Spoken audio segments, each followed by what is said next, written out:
Assalamualaikum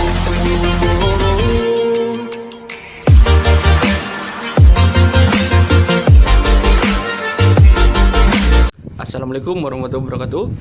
Perkenalkan, nama saya Rimas Algandi, NPM 719212869. Baik, di sini saya akan menjelaskan apa itu koperasi.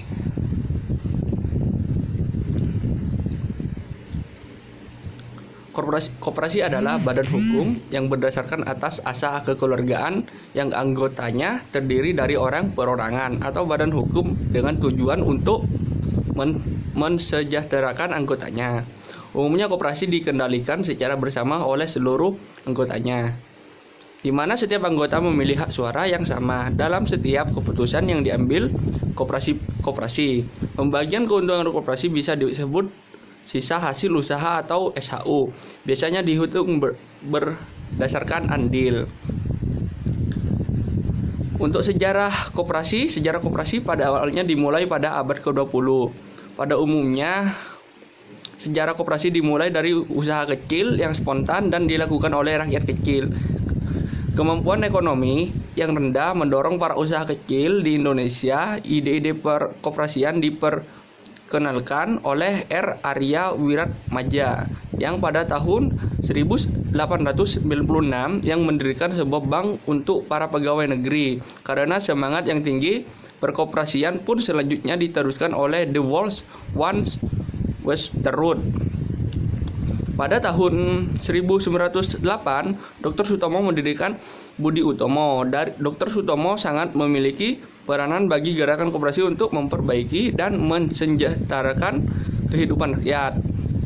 Pada tahun 1915 dibuat peraturan Running of the Cooperative Vereniging. Pada tahun 1927 Regeling Instansi Kooperatif.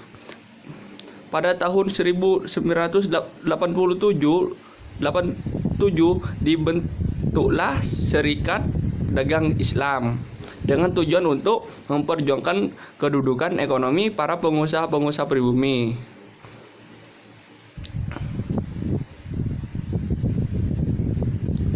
Mohatta sebagai bapak koperasi, beliau mengusulkan didirikannya 3 macam koperasi. Yang pertama adalah koperasi konsumsi yang terutama melayani kebutuhan kaum buruh dan pegawai. Yang kedua adalah koperasi produksi, merupakan wadah kaum petani atau termasuk peternak atau nelayan. Ketiga adalah koperasi kredit yang melayani pedagang kecil dan pengusaha kecil guna memenuhi kebutuhan modal.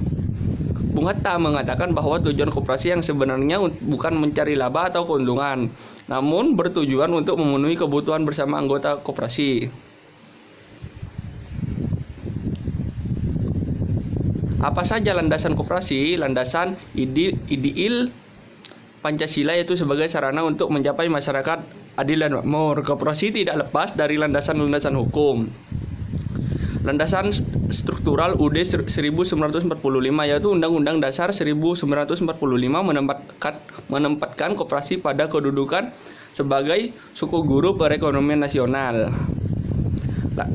Landasan operasional Pasal 33 UUD 1945, yaitu UUD 1945 Pasal 33 ayat 1, yang dimana bunyinya perekonomian Indonesia disusun sebagai usaha bersama atau kekeluargaan.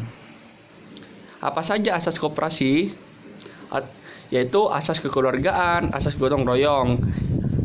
Tentang asas kekeluargaan, asas ini mengandung makna adanya kesadaran dari hati nurani setiap anggota koperasi untuk mengerjakan segala sesuatu dalam koperasi yang berguna untuk anggota dan dari semua anggota koperasi tersebut.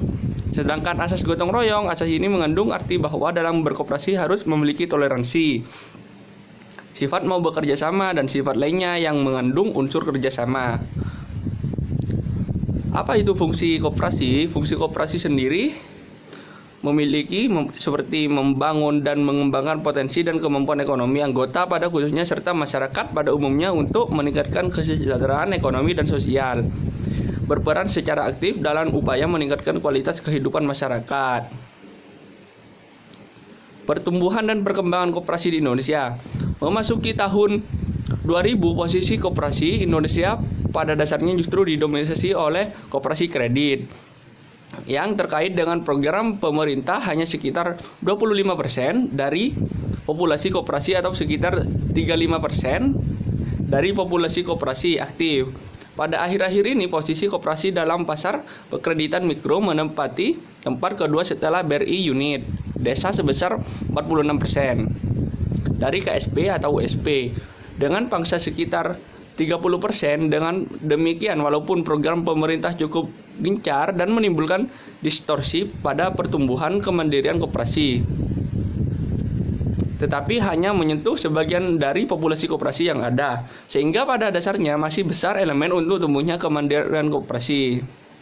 Potensi koperasi pada saat ini sudah mampu untuk memulai gerakan koperasi yang otonom, namun fokus bisnis koperasi seperti jasa keuangan, pelayanan infrastruktur, dan serta pembelian bersama. Dengan otonomi, selain peluang untuk memanfaatkan potensi, setempat juga terdapat potensi benturan yang harus diselesaikan di tingkat daerah. Dalam hal ini, konsolidasi potensi keuangan, pengembangan jaringan informasi, serta pengembangan pusat inovasi dan teknologi merupakan kebutuhan pendukung kuatnya kehadiran koperasi pemerintah di daerah dapat mendorong pengembangan penjamin kredit di daerah. Mungkin itu saja yang bisa saya sampaikan. Kurang lebihnya mohon maaf. Assalamualaikum warahmatullahi wabarakatuh.